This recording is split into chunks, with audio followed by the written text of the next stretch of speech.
Stuff that you're good at. Okay.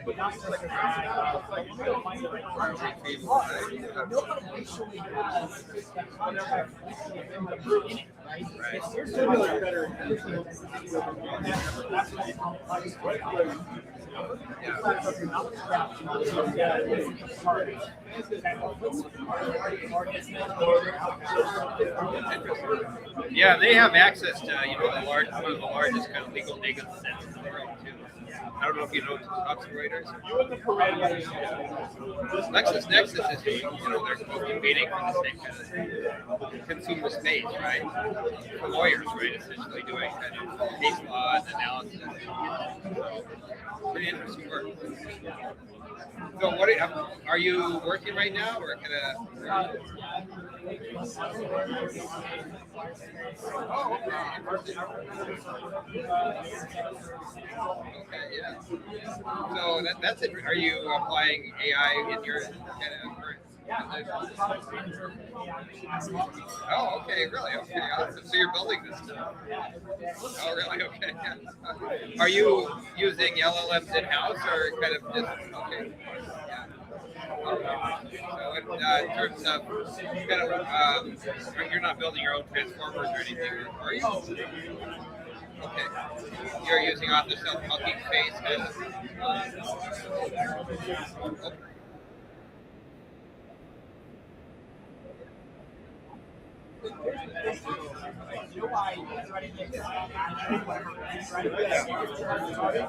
Right. Microsoft, right. I know, right. Same thing.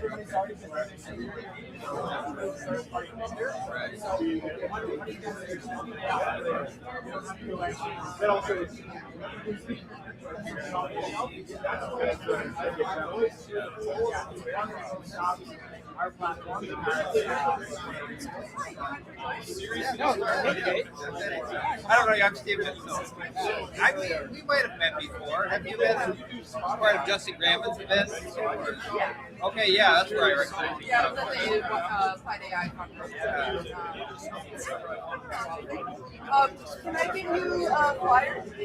Sure, yeah. Okay, you can throw it away if you want. Give it, pawn it on someone else. I'll put it on the fridge. How about that? Oh, fair enough. It's a free event. In beta, so it's, donations are not required. And my little company is sponsoring, so there'll be food and drink. So I printed them out, and then I realized I was trying to make them a little humble and a little bit small, and I found it like that. Oh, yeah, I'll make a break there. Do you have a brother printer at home? What? Is it a laser printer at home? It's I was looking at the apartments, Oh, okay. and they have free breakdowns. So I am taking advantage. I was just like in my day job in meetings, like cutting out these flyers, and yeah.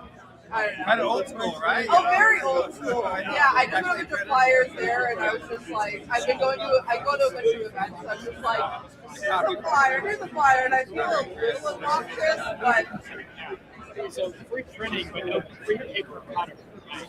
No free paper cutter. Okay, That would be the I mean, winner. you gotta put a 1-star review on Yelp. I really. Maybe you can get it for origami or just something creative too. Yeah. Actually, So you put it on this side, because when we shake hands, it's over to this side. Oh, So this side, I'm having to look across. Wrong side.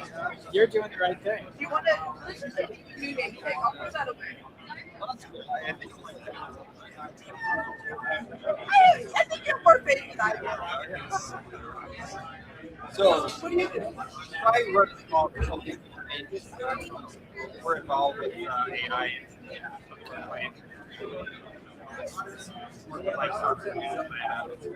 Oh, big company. yeah, right. I am What do you do? exclusively startup. Oh, are you really? Okay. Yeah, since I lived in Kenya for years, Oh, wow. and I was really impressed with a lot of the software engineers there. Not all of them, but I'm not impressed with all American software engineers either. So, what to do? Yeah, sorry. Well, yeah, it would be nice to chat, catch up at some point. So I'll make a break to come to your beta event. Yeah, otherwise, you can find a solution or I can write it. Yeah, anyways, So your company is pretty big, though. It's kind of enterprise. Yeah.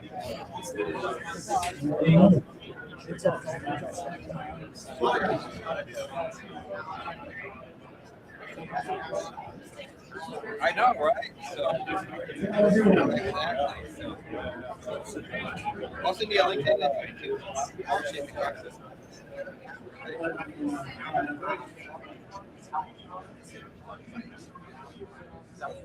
So welcome to Live AI.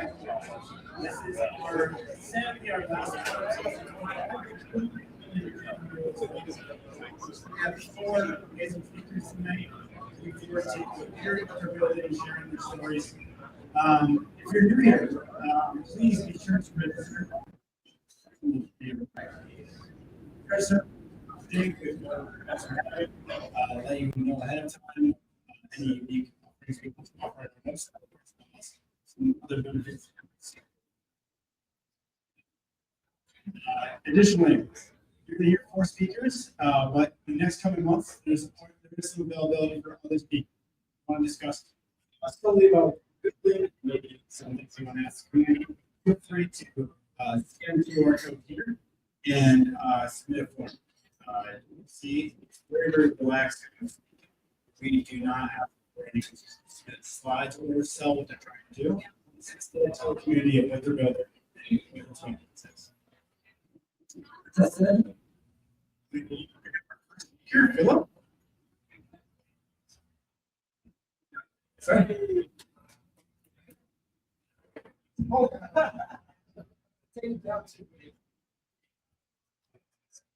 All right. Hey, everybody. First of all, thank you for your kind words. It's my first time here. Can you guys hear me, everybody? Thank you to Anishka for reaching out to me, offering the speaking position. She was here today. She's in Chicago, I've heard, but been very welcoming. Y'all have been very welcoming. Thank you. You guys are great. My name is Phil. I work at a company called Meetup based in New Jersey. It's a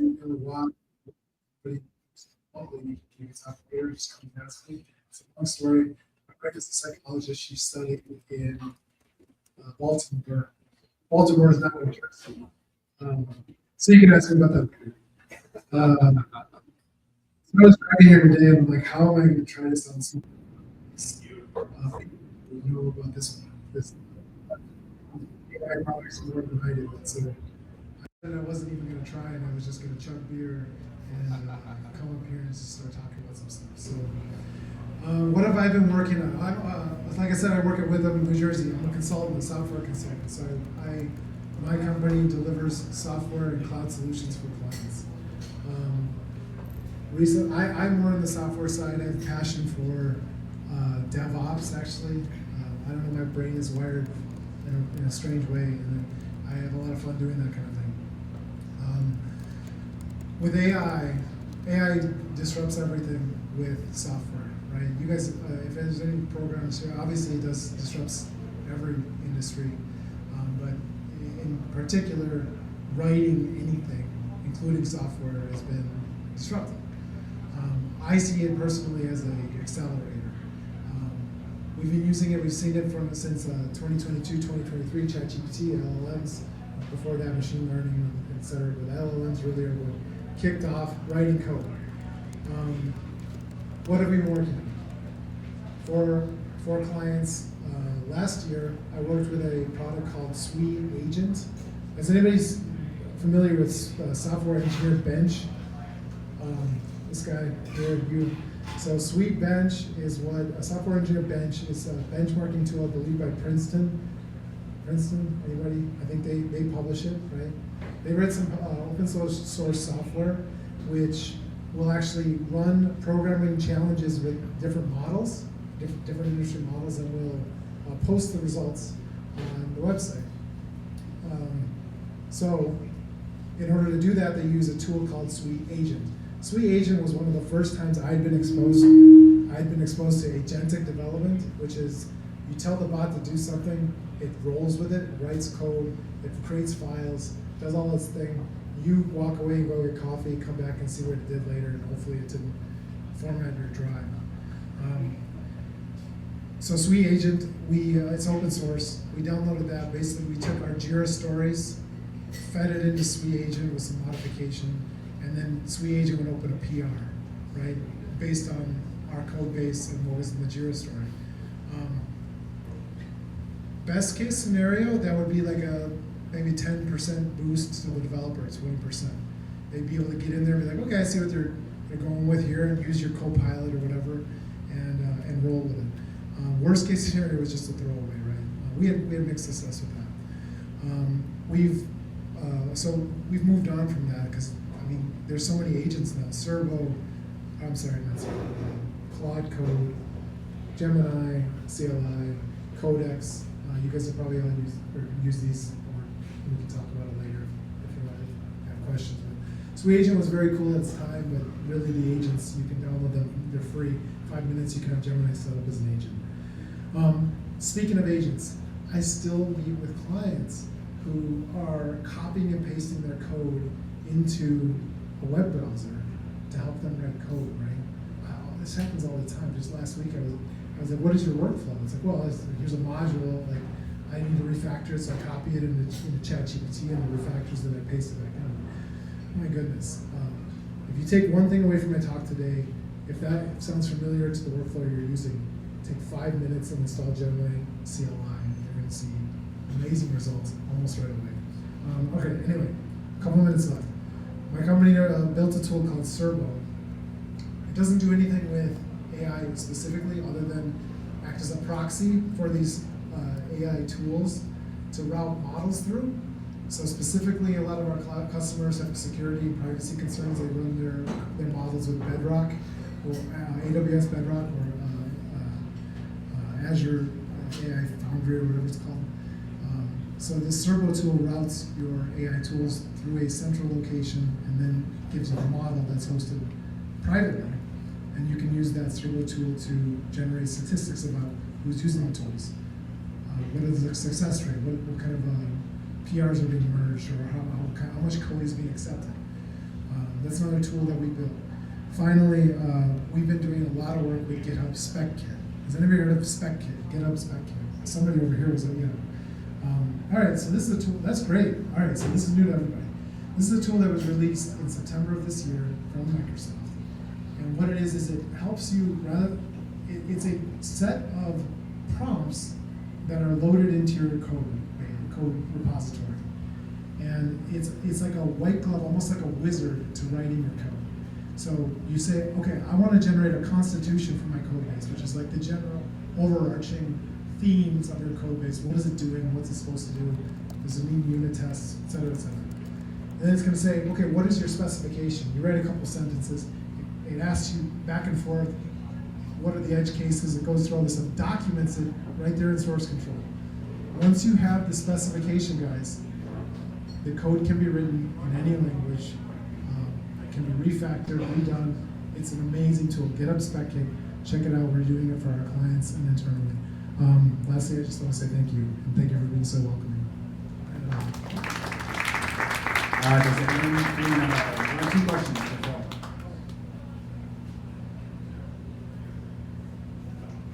Okay. We're hiring software developers, AI software developers. Thank you. Also, if you want to connect and you didn't see them today, as the speakers come up, the QR code will go to their LinkedIn for you to connect there if you haven't scanned already. And next up is Ross.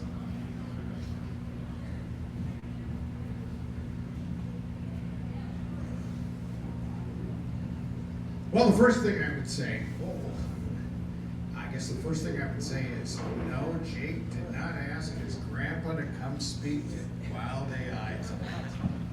I'm Ross. Ross Graber from Brewing Technologies, and when Jake asked me to speak, he said, you know, you've got an interesting history of technology, and what you're doing with AI now, I think, is relevant for this group.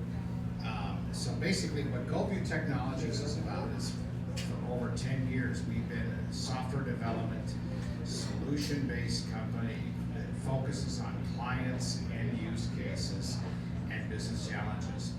And so what does that mean with AI? Well, for the last 18 months, all we've been hearing about is, what about this AI?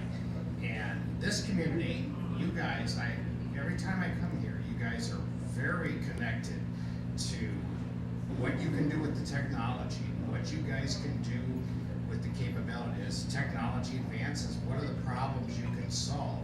I can tell you there's a whole other world out there from the business community, from startups to multi-billion-dollar enterprises that are really struggling with, what do I do with this AI?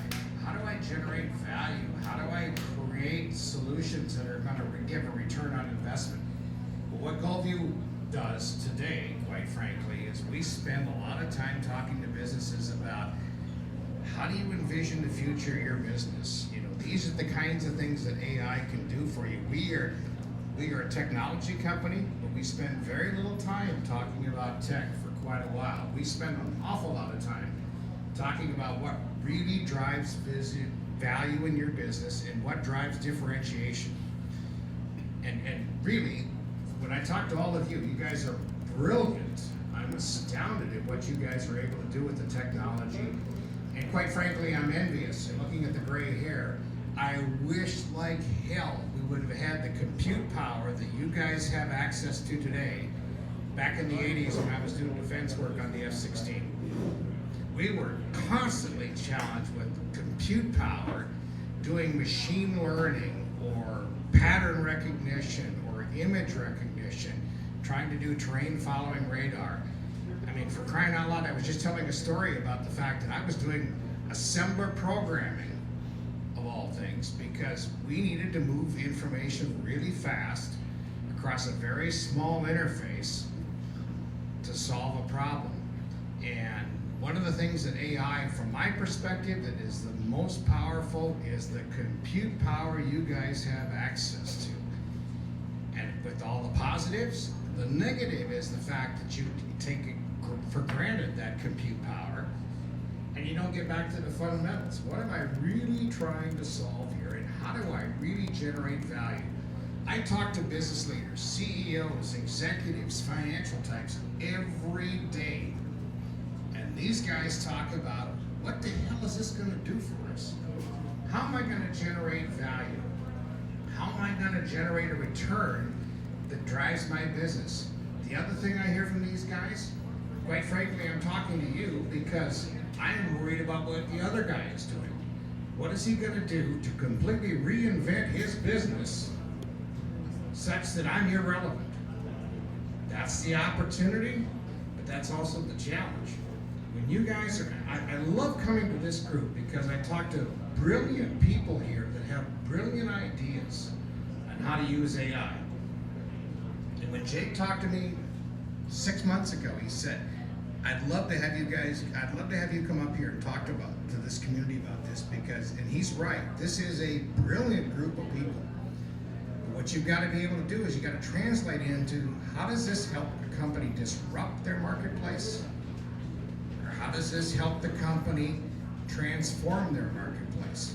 I was just talking to a gentleman tonight who talked about the fact that he is going to be a critical piece of the challenge of memory with these AI systems. And so when you think about what you guys are doing, and almost all of you are either in a project, you're working on a project, the software project that you just talked about, the whole idea behind that is, what am I going to do to either transform, disrupt, or generate tremendous value? That's what we do. Quite frankly, a lot of what we do today, I mean, yeah, we've done some cool things. I mean, we built the smart home interface for Marvin Windows, for all their smart windows. Our company did that. We did a lot of software development, doing adjudication engines for both for claims as well as for pre-authorization. And what we're doing today is we're doing a lot of work in the defense industry about how do I create intelligence for autonomous weapons systems. Much what I can't talk about, but the premise is we're using the intelligence that it gathers around the environment to drive capabilities such that I can make good decisions so a human doesn't have to do that and they can do higher value things. So basically that's what GoView technology is. Any questions from the audience?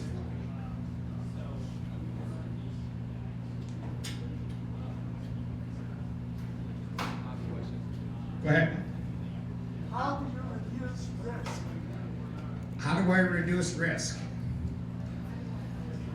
Well, quite frankly, one of the things I was blessed with is my first engineering manager out of college was an Apollo rocket engineer. And what he told me is he said, you are in the business of making mistakes. And I would say that amongst all of you in this room, you guys are all in the business of making mistakes.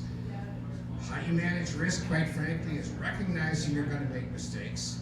Okay, what can I learn from this? And because of what I've learned, how much better am I at solving the problem tomorrow than I am today? We are not in a fault-tolerant culture, unfortunately. We make too many criticisms of mistakes that are legitimate mistakes because I'm trying to push the envelope with the premise that at the end of the day, that's how we learn. That's how we advance. My boss, when I first came out of college, said we had no friggin' idea how we were going to put a man on the moon to lift 7 million pounds off the ground with an Apollo rocket. We had no idea.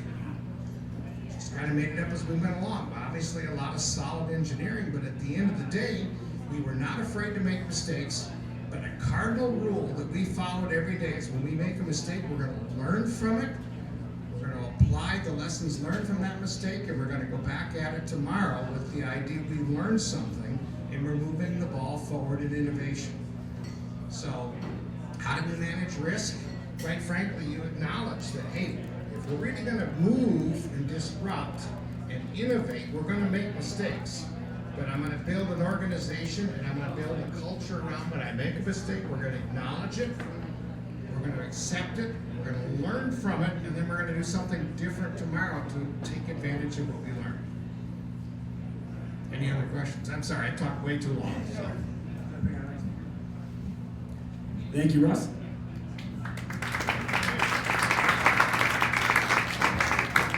Next up is St. Thomas student Zin. Thank you. Hi everybody, my name is Zin. I am a senior studying computer science at the University of St. Thomas. And today I just mainly want to talk about two things. First of all, for those who are not aware, recently since the beginning of the semester, me and 8 other friends started the AI club at St. Thomas called Nexus. After a survey that we sent out to students where 50% of the students were completely against the use of AI, and they were like, no, we don't like AI, we hate AI. And 50% of the students were for AI, and like they were, passionate, and they were optimistic about the future of AI. And we just felt like there should be a student space where students should be educated on this technology, since it's being used by all majors and people in every industry, right? So this is the reason why we started Nexus, the AI club at the school. And our goal right now is to host a hackathon for Minnesotans in general. Because one thing I've noticed so far is like there are hubs of tech in both Bay Area, New York, and California and San Francisco, and those areas, like Caltech, Hack MIT. But however, in the Midwest, for those who want to build something and compete and be creative, there's no one space that everybody can go to. So which is why, partnering with St. Thomas, we're trying to create a hackathon in Minnesota where a lot of students can come and build, not just students. But for the first hackathon, that's going to happen on February 20.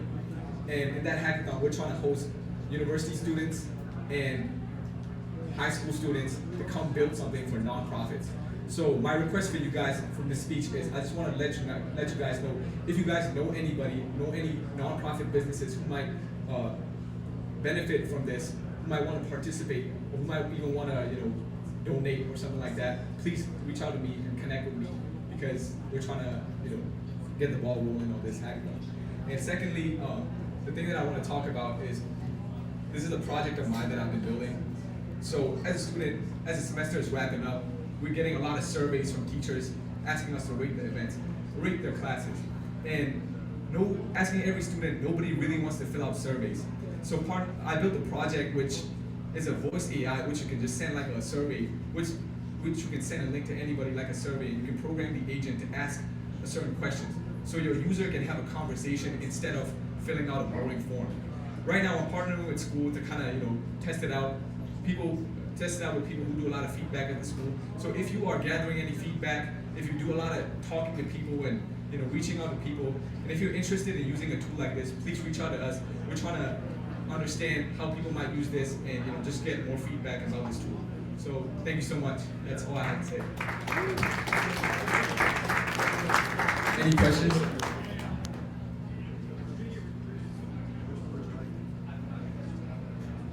Okay, sounds good. Questions? What's up? Okay, sounds good. Thank you. Oh, hi. If you like any question, are you optimistic about AI now? Do you feel like it's really for the numbers to be a little bit more positive than it was last time it was? I think yes, because I feel like a lot of the students, first of all, they don't have time to kind of look into. It's only like some people, like for example, computer science majors, or those who are truly passionate and tapped in with technology, who are like really learning about AI. If not, most people are just hearing from the news that, hey, AI is taking their jobs, AI is doing this, that, and they just have this negative connotation around it. So, like from the clubs, we've gotten a lot of like positive feedback because our club is open to all majors, and we have people like entrepreneurship majors and business majors coming in and building websites with us, and they're just having a great time. So I think as we continue like doing more events and like teaching people about what AI can actually do, like students, then I think the sentiment is going to get more positive. And I think like learning about these AI tools and knowing about these technologies will only benefit them in their work field. Like you'll be tapped in with how your field is going to change, and when you graduate, you're going to be equipped with the relevant skills to kind of graduate with and be more productive. So I think it's going to change, and it's going to change on the positive side. I'm optimistic at least. Yes. What are you looking for to help, like St. Thomas? Are you looking for small businesses? Are you looking for nonprofits? Yes, we're mainly for the hackathon. We're mainly looking for nonprofits right now. An ideal situation we're thinking about is like a library that has some really old technology that maybe they could get some help with something new. So those are kind of things that like maybe mom and pop stores, something like that. So like. What about sponsors? Yeah, we're also looking for sponsors. More money better, right? What do you think young people who are trying to get in, they're in front of an AI screen, you're talking about voice activated, what are people's affinity for sharing with AI right now? Because I feel people are reticent to talk to it, Yes. even though that's what they want, Right. but they don't feel comfortable. So one thing that from the trials that we've done so far, students are way more like willing to give more data when they start talking. When they're filling out a form, you only know what you want to know, and you don't know like the unknown, right? But with this tool, what we have realized is when we ask students about, I recently ran a survey where we were asking students what they think about St. Thomas, and when the survey starts, they just start talking. They say, hey, like, what do you think about St. Thomas? And they just start talking, oh, I like this, that, and we can just program the agent to say, hey, tell me more about that, and then they just go on and start talking. And yeah, like we've noticed that we get more data per time using this voice AI, but one thing that we've noticed is that students are kind of hesitant. They're like, this technology is so new to them that like they feel overwhelmed. Like they quit the survey a lot, like on the first 5 seconds hearing the agent talk. So that's something that maybe I gotta change from the UI, like make the UI more friendly. And right now I have like a board that's like moving as the agent speaks, so maybe that's a little bit overwhelming. So yeah, it's scary. Thank you so much. Any other questions? No. Thank you, Zim. And our final speaker. Now welcome Clinton. Hey everyone, I'm Clinton Coudart. I'm a software engineer, work in data strategy at Xcel Energy here in town. So Xcel Energy, big company. We do a lot of infrastructure, and I think my guiding motivation is systems. How do we make human systems work better? Because that's what we're talking about here, right? AI, it's tech, it's hot, it's flashy, but it's human systems, it's knowledge. It's how do we use knowledge to solve human problems? And in the energy space, that's more necessary than ever. We have unprecedented grid demand. We have to grow our ability to generate, distribute energy. Decarbonization. We have to get off coal, get off carbon sources, go to clean energy. That needs to happen now. And if our systems aren't prepared to be able to make that transition, if we're getting bogged down by human change management, by people processes, that's what's going to kill us. It's not the tech. It's not even economics at this point. Solar is cheaper than most other energy sources. It's how do we actually see this thing come into life. So that's what we're figuring out here at Excel. How do you accelerate systemic transformation through AI? That's what I'm helping to, in a part, deal with at Excel. I'm a software developer, as I said, software engineer as a background. And so what that means to me on a day-to-day basis is stuff like Cloud Code. But it's not just writing apps in Cloud Code, which we've done plenty of. But you can imagine when we're dealing with critical infrastructure, like the grid, you can't just vibe code it, you can't just throw vibe coded actions into apps into production. That's not going to fly. So how do we set up the governance infrastructure to be able to adequately, not only ensure security, ensure, the stability of production systems, but also how do you make sure it's actually useful? Like one thing I talk about a lot is AI agents. They're like, if you have like 30, 40 years of experience in software engineering, right? You know what software engineering is. You know the best practices, what you're supposed to do, but you don't know how it works here. You don't know how my company works.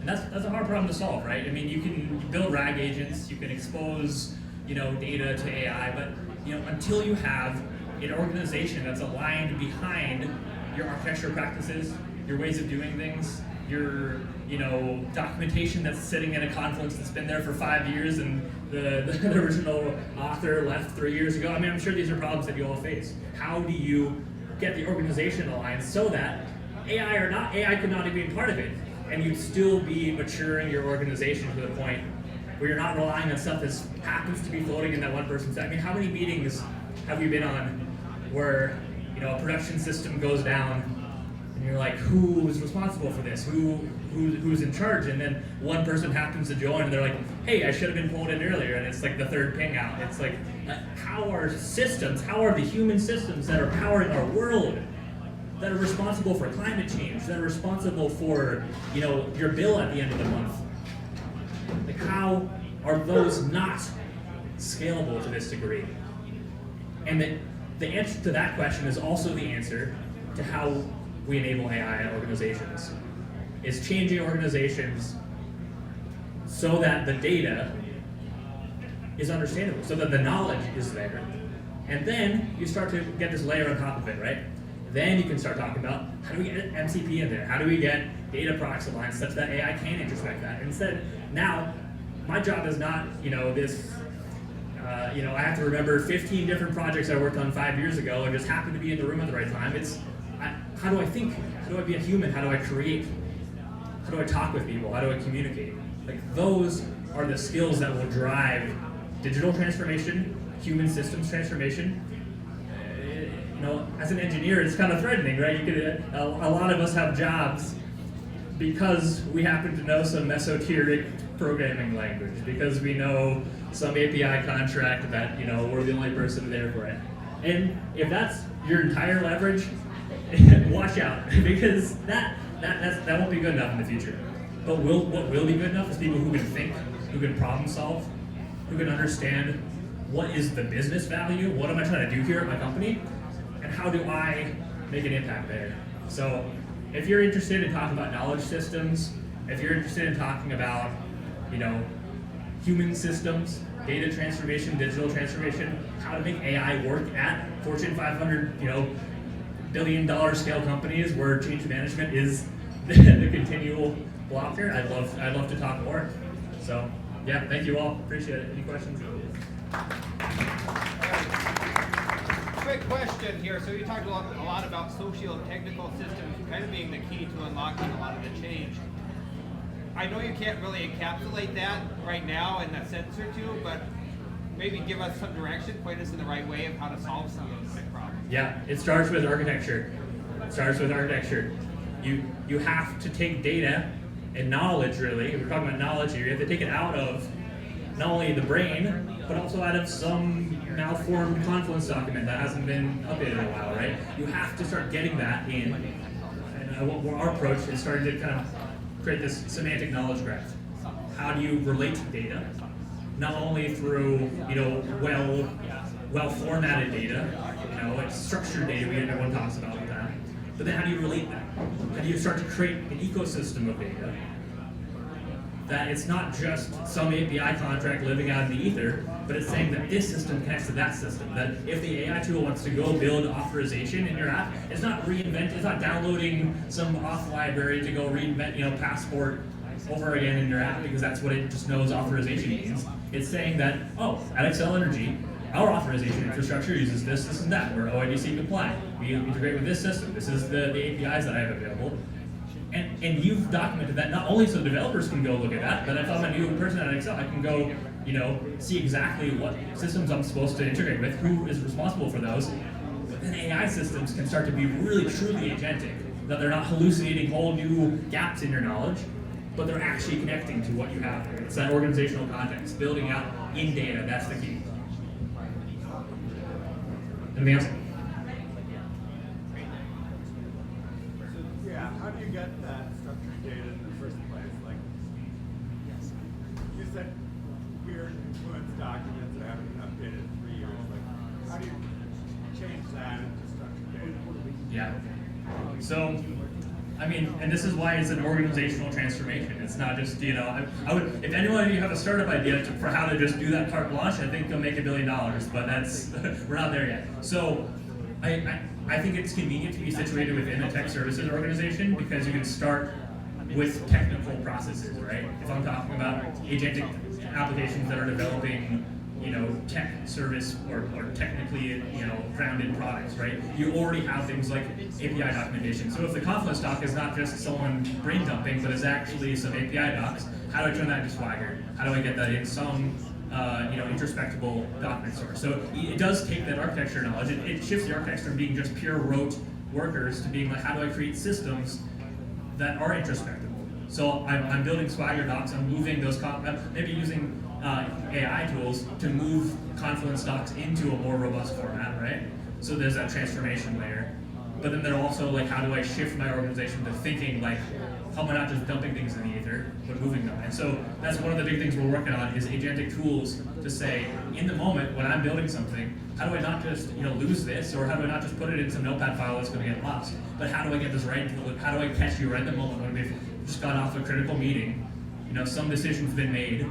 You could hope the architecture is going to go make an architecture decision record there, and it gets codified and then forgotten about. But if I can get that right into a chat interface, and that chat interface know exactly what the architecture decision record format is supposed to be, it can put a timestamp in there. It can take quotes out of my meeting. It can capture the key insights, and then that's in a format that can then be introspectable. I'm not worried about the humans having to understand data contracts or having to understand RDFs or semantic knowledge graphs. Like that's already baked into your processes. That's what AI is there to help facilitate that transformation.